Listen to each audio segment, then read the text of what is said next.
Sebelum kita masuk ke ceritanya, teman-teman tekan dulu tombol like video ini dan jangan lupa tekan juga tombol subscribe channel ini dan nyalakan juga lonceng notifikasinya agar tidak ketinggalan cerita-cerita baru dari channel ini.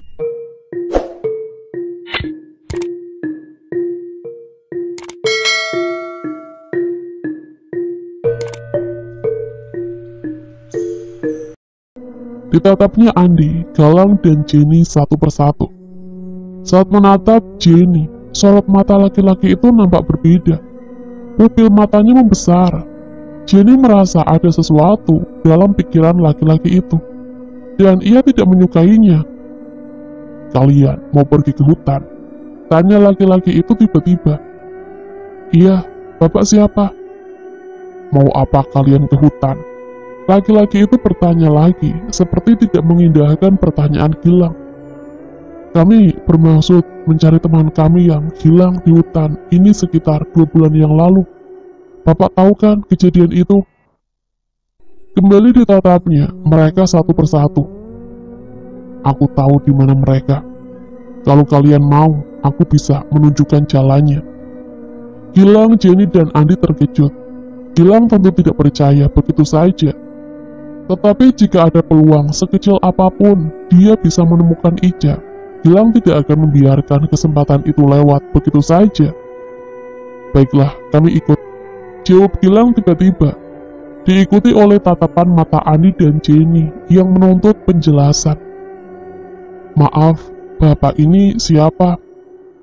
"Saya Joko," jawab laki-laki itu singkat. Gilang menoleh pada dua temannya, lalu berbisik, "Guys, ini kesempatan baik. Kita memang tidak tahu dia berbohong atau tidak. Tetapi setidaknya, ini peluang bagi kita untuk menemukan Ica." Melihat Gilang yang bersemangat, Andi dan Jenny merasa tidak tega. Mereka jauh-jauh datang ke tempat terpencil ini untuk membantu Gilang menemukan Ica. Jadi tidak selayaknya mereka mematahkan semangatnya. "Taruh mobil kalian di sana," perintah Joko sambil menunjuk tempat di balik pohon dan rerimbunan semak. "Jangan sampai orang-orang dusun tahu kalian pergi ke hutan." "Emangnya ada apa, Pak? Kenapa mereka melarang kami masuk ke hutan?" tanya Gilang penasaran. "Hutan ini larangan, tidak ada yang boleh masuk ke dalamnya." "Lalu kenapa Bapak mau mengantar kami ke hutan? Bapak tidak takut melanggar larangan?" tanya Andi menimpali. "Aku ada urusan yang harus diselesaikan," jawabnya singkat, nampak kurang suka dari nada suaranya. "Cepatlah sebelum ada orang yang lewat." Setelah memindahkan mobil agak sedikit masuk ke hutan di balik semak, Gilang, Andi, dan Jenny mempersiapkan peralatan yang akan dibawa, termasuk mengecek alat komunikasi HT dipastikan berfungsi baik. 5 menit kemudian mereka berempat mulai berjalan menerobos hutan. Andi yang merasa aneh melihat laki-laki itu masuk ke hutan dengan menenteng dirigen, mencoba bertanya, "Itu apa, Pak, di dalam dirigen?" Joko hanya melirik selintas, tidak merespon dan terus melangkah di depan, membuka jalan. Aneh, sejak awal Andi sudah curiga ada sesuatu yang dibalik tawarannya untuk mengantar mereka masuk ke hutan. Andi tidak yakin Joko tahu keberadaan Ica dan yang lain. Apa sebenarnya yang hendak dilakukannya di dalam hutan? Tidak mungkin pula dirigen itu berisi air. Ia menduga bahwa isi dirigen itu adalah bensin atau minyak tanah, sesuatu yang biasa digunakan untuk membakar. Ya ampun, apakah dia hendak membakar hutan? "Shh, udah kita ikuti aja dulu, Di. Jangan gegabah," bisik Gilang yang seperti biasa merasakan kecemasan Andi. "Oke." Demi sahabatnya itu, terpaksa Andi meredam rasa penasaran yang bergelayut mengganggu pikirannya. Di sisi lain, semakin jauh mereka masuk ke dalam hutan, energi-energi astral yang dirasakan oleh Jenny semakin banyak. Beberapa penampakan juga mulai terlihat olehnya. Beruntung Jenny sudah cukup terbiasa dengan sosok-sosok yang bagi kebanyakan orang terlihat menyeramkan. Kuncinya, abaikan saja. Semakin dilihat, semakin mereka menunjukkan wujud yang menakutkan. Tetapi sosok yang tiba-tiba muncul berdiri tepat di sampingnya membuat Jenny terkejut dan menghentikan langkahnya. Sosok berwujud nenek tua, memakai kain kemben dan jaritnya, dengan tinggi sebatas pundak. Jenny sekonyong-konyong telah menggenggam erat tangannya, seakan menahan Jenny meneruskan langkahnya. Nenek itu menatapnya, lalu dia berbicara dengan suara lembut. "Duh, yang kamu cari sudah tidak ada, pulang saja. Jangan kamu datangi tempat itu, angker, nanti bisa kualat." Jenny hanya bisa berdiri, tertegun sambil menatap si nenek, yang juga menatapnya. Sedikit-sedikit ia bisa mengerti apa yang diucapkan oleh nenek itu. "Sudah, sana pulang ya, anak cantik, tidak usah dilanjutkan." "Jen, ngapain berhenti di situ? Ayo jalan!" Suara teriakan Gilang memanggilnya dari arah depan, mengagetkan Jenny, seakan membuyarkan lamunannya. Jenny celingukan, hanya sekedipan mata, sosok nenek tadi kini sudah tidak terlihat lagi di sampingnya. "Kamu kenapa, Jen?" tanya Gilang setelah Jenny datang mendekat. "Ada yang kamu rasakan?" Gadis itu mengangguk pelan, raut wajah Jenny terlihat pucat. "Ica?" tanya Gilang penuh harap. Tetapi Jenny menggeleng. Gilang menghela nafas panjang. "Kamu nggak apa-apa, Jen? Kamu baik-baik aja kan?" Jenny mengangguk. "Aku nggak apa-apa kok." "Ayo kita lanjut nih," tegur Gilang. "Kamu tahu kan, kamu seharusnya jalan di belakang Jenny." Iya sorry." Sebagai pendaki yang sudah cukup berpengalaman, Andi tentu tahu, cewek tidak boleh berjalan di barisan belakang. Harus ada minimal satu cowok yang menjaga di barisan paling belakang. Kecuali semuanya cewek. "Maaf Jen, lupa." "Iya, nggak apa-apa kok, Di. Santai aja." Gara-gara diri Gen, Andi hampir membuat Jenny tertinggal. "Sialan," umpat Andi lirih. "Hai, ayo, nunggu apa lagi? Kita harus segera sampai di sana sebelum gelap." Seru Joko mengingatkan. Mereka lalu kembali berjalan menembus hutan belantara. Jalur yang mereka lalui tidak terdapat jalan setapak, karena memang bukan jalur yang biasa dilewati, dan itu cukup menghambat perjalanan mereka. Keadaan di dalam hutan pun lebih cepat meredup di luar dugaan mereka. Matahari mulai terbenam, masih terlihat garis merah di ufuk barat. Suasana mulai sunyi. Dusun Talaji terlihat seperti dusun mati yang tidak berpenghuni. Kliwon nampak berjalan seorang diri, menyusuri jalan dusun yang lenggang. Ia merasa heran, kenapa baru jam segini semua orang sudah masuk ke dalam rumah dan menutup rapat-rapat semua pintu dan jendela rumahnya. Di kota, ia biasa begadang sampai larut malam. Benar-benar sudah keterlaluan mereka, pikir Kliwon. Ketakutan mereka pada Sulastri sudah di luar akal sehat. Dasar wong dusun. Kliwon saat itu berencana pergi ke rumah Wisnu, mengajaknya untuk membuktikan tentang larangan keluar rumah waktu hari sudah surup di dusun mereka. Sesampainya di pertigaan makam menuju ke arah rumah Wisnu, mendadak kabut mulai bergumpal menyelimuti sekitar makam. Udara pun tiba-tiba terasa lebih dingin. Aneh, pikirnya Kliwon. Lalu bisikan itu terdengar. "Kliwon," bisikan perempuan. Sayup-sayup terbawa angin. Kliwon merinding seketika, apalagi saat itu ia berada di samping tembok makam yang hanya setinggi 1 meter. Nisan berselimut kabut jadi tak terhalang. Terlihat suram di bawah temaram sinar bulan yang mulai menampakkan diri. "Kliwon." Bisikan itu terdengar lagi. Kliwon celingukan mencari arah bisikan, tetapi hanya ada kabut dan kegelapan. Suasana saat itu benar-benar sunyi, menyentak. Lolongan anjing yang tiba-tiba terdengar dari arah hutan menambah suasana di sekitar makam menjadi lebih mencekam. Perasaan Kliwon mulai tidak enak. Saat itu kabut seakan merayap, berkumpul tidak jauh di depan Kliwon berdiri.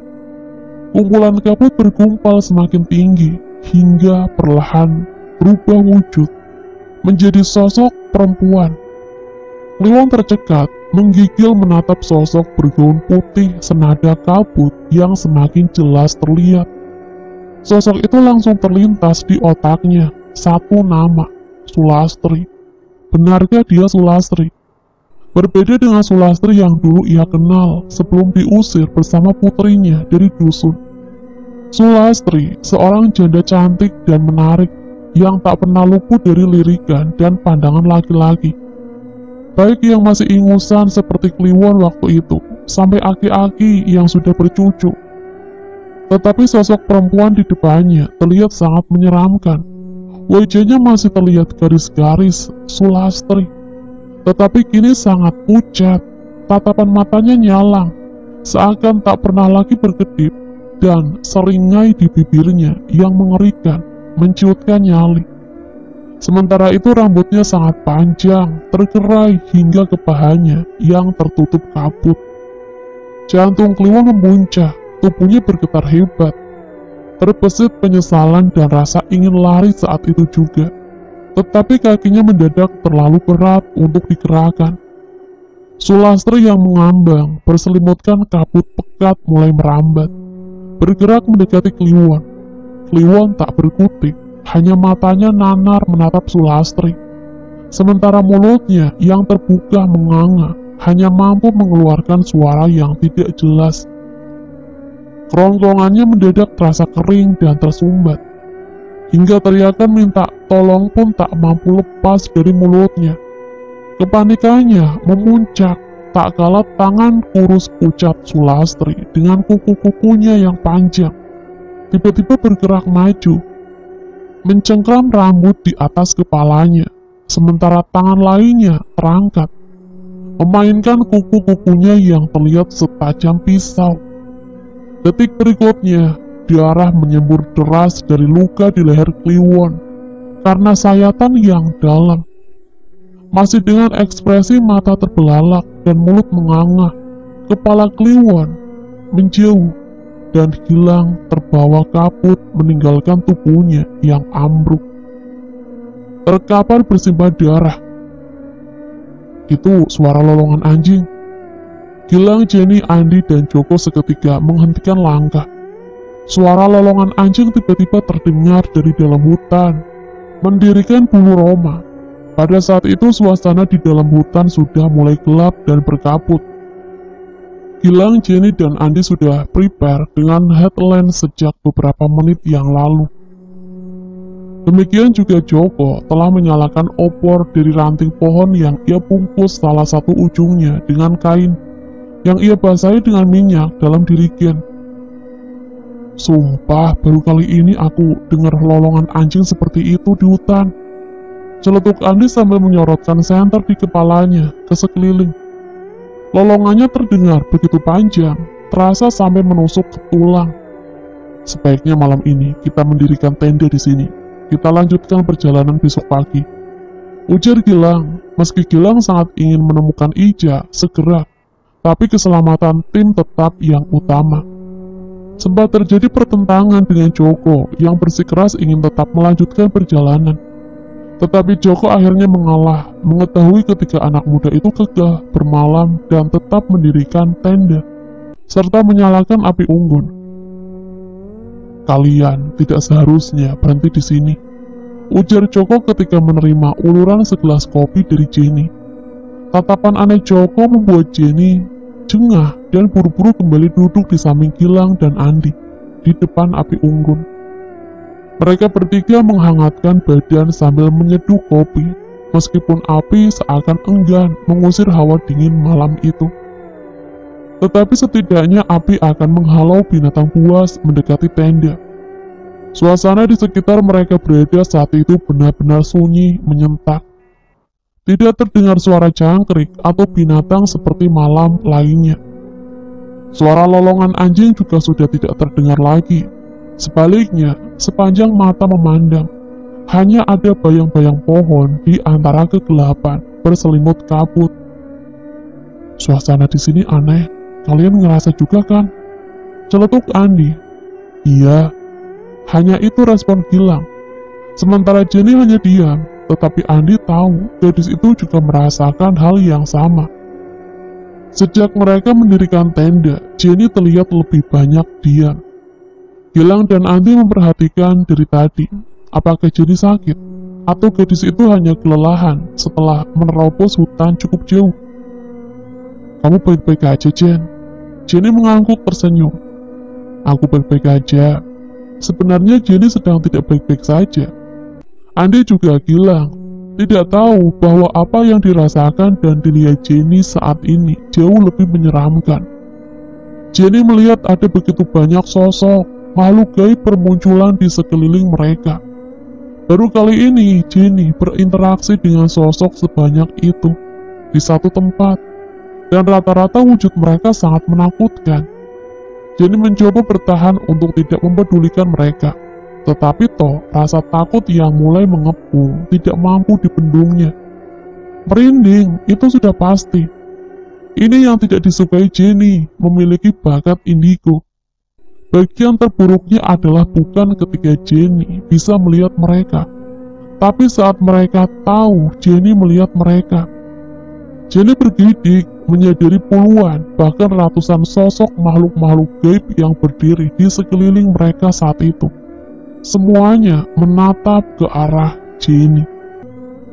Di suatu tempat yang jauh dari hutan, di mana Gilang, Jenny, dan Andi tengah mencari keberadaan Ica, Firman terlihat gelisah di dalam kamar kosnya yang nampak sangat berantakan.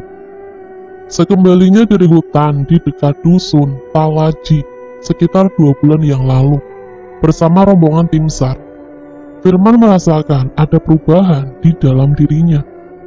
Ia seperti kehilangan gairah hidup, apalagi beberapa hari terakhir ini, ia terus dihantui mimpi buruk. Firman yakin semua ini ada hubungannya dengan hutan itu. Waktu itu kepala dusun Talaji juga sudah memperingatkan agar mereka tidak masuk ke dalam hutan. Hutan itu larangan, menurut kepercayaan warga dusun di sana. Tetapi Firman dengan tim SAR yang berjumlah 7 orang tentu tidak bisa mengikuti larangan itu begitu saja, karena mereka harus bertindak sesuai standar operating procedure pencarian orang hilang di tengah hutan. Meskipun fakta di lapangan setelah 2 minggu pencarian, dengan cakupan area pencarian yang sudah diperluas, tidak juga membuahkan hasil. Ketika anak muda itu masih tidak ditemukan. Bahkan jasadnya, seandainya mereka sudah meninggal, juga tidak ditemukan. Beberapa teman anggota tim pernah menghubunginya, kalau mereka juga dihantui mimpi buruk pasca pencarian itu. Sampai akhirnya, kejadian mengerikan mulai menimpa mereka. 2 hari yang lalu, Dwi, seorang anggota tim, tewas diterkam buaya karena terjatuh di dalam kandang reptil itu ketika tengah berlibur bersama anaknya di kebun binatang. Sehari kemudian, Bayu, anggota tim yang lain, dilarikan ke rumah sakit. Kondisinya kritis dan harus dirawat di ruang gawat darurat. Kabarnya pemuda itu mencoba bunuh diri dengan mengiris pergelangan tangannya sendiri. Dan tadi malam, lagi-lagi ia mendengar kabar yang sangat mengejutkan. Danu, ketua tim SAR, tewas kecelakaan bersama istri dan anaknya yang masih bayi. Mobil mereka terbalik setelah menabrak truk di jalan tol dan terbakar. Firman menggigil. Tidak tahu apakah semua kejadian mengerikan itu juga ada kaitannya dengan hutan yang mereka masuki, atau itu hanya faktor kebetulan saja. Tetapi kejadian tragis selama 3 hari berturut-turut yang menimpa 3 anggota yang merupakan kelompok satu timnya, membuat Firman gelisah dan ketakutan. Firman bersama Bayu, Dwi, dan Danu adalah tim yang bertugas menyisir area hutan, termasuk di sekitar pondok. Sementara 3 orang anggota lainnya menyisir area curug dan sekitarnya. Dan kini, 3 orang yang masuk ke hutan di sekitar pondok bersamanya telah mengalami kecelakaan aneh. Sebuah kebetulan yang terlalu tiba-tiba. Firman pun mulai panik. Apakah dirinya juga akan mengalami nasib yang sama? Gilang, Sungguh, Firman tidak ingin sahabatnya itu melakukan kesalahan yang sama, seperti yang telah ia lakukan. Firman sudah berusaha memperingatkan Gilang agar membatalkan niatnya pergi ke hutan, tetapi Gilang bersikeras. Ia sadar tidak cukup bukti dan alasan kuat yang bisa membuat Gilang percaya. Firman sendiri juga tidak akan begitu saja percaya seandainya tidak mengalaminya sendiri. Firman bisa merasakan sesuatu yang buruk tengah mengincarnya. Dan hal yang sangat buruk benar-benar telah membuat celaka ketiga rekannya. Kini ia benar-benar khawatir. Apa yang pernah diucapkan kepala dusun itu benar, bahwa ia bersama ketiga rekannya telah kualat, karena berani menerobos wilayah yang seharusnya tidak boleh mereka masuki. Hutan khususnya di area sekitar pondok berdiri adalah tempat terlarang, tempat bersemayam kutukan mengerikan dari masa lalu. Kutukan itu berawal dari perjanjian antara Kisuro dengan iblis penguasa hutan. Kisuro yang seorang dukun ilmu hitam tentu berharap dengan kesepakatan ini bisa memberikannya kekuatan dan kesaktian. Dan faktanya, Kisuro memang dikenal luas dan disegani sebagai seorang dukun yang sakti pada masa itu. Setiap menjelang malam purnama hingga selepas puncaknya, Kisuro datang dan tinggal di pondok di tengah hutan itu. Ada ritual yang harus ia lakukan. Selama 2 hari berturut-turut, Kisuro harus melayani nafsu sang iblis yang wujudnya sosok perempuan cantik, tetapi separuh badan bawahnya berwujud ular. Selama 2 hari 2 malam, Kisuro berada di dalam pondok dan tidak keluar walau sekejap. Seorang laki-laki yang tidak lain adalah abdi Kisuro selalu berjaga di luar pondok, sampai majikannya menyelesaikan ritualnya. Saat keluar dari pondok, biasanya sang abdi harus membopong Kisuro berjalan keluar dari hutan. Karena majikannya itu selalu terlihat kelelahan dan lemah, tidak mampu untuk berjalan sendiri. Kesaktian Kisuro ini terkenal sampai di desa dan kabupaten lain, bahkan sampai ke kota yang jauh. Banyak pasien yang datang padanya, mulai dari orang biasa hingga pengusaha, bahkan juga dari kalangan pejabat. Susuk, pelet, pengasihan, pesugihan, hingga santet Kisuro layani. Sang iblis selalu meminta tumbal dari setiap orang yang datang meminta pertolongan, yaitu tumbal nyawa dari anggota keluarga mereka.